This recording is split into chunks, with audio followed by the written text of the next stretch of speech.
নমস্কার, Varma digital news চ্যানেলে আপনাদের সকলকে স্বাগত।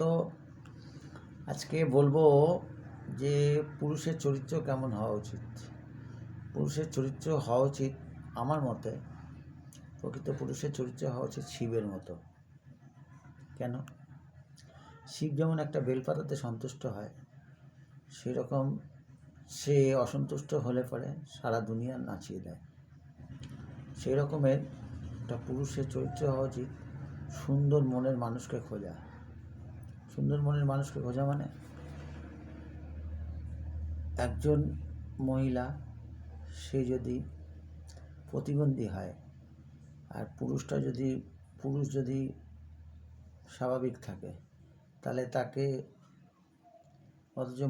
অথচ সেই মহিলার মনটা খুব ভালো, তাহলে সেই মহিলাকে সুন্দর করে গড়ে তোলা, তার রক্ষণাবেক্ষণ করা পুরুষের কর্তব্য। সুতরাং পুরুষ 18 বছর বয়সেও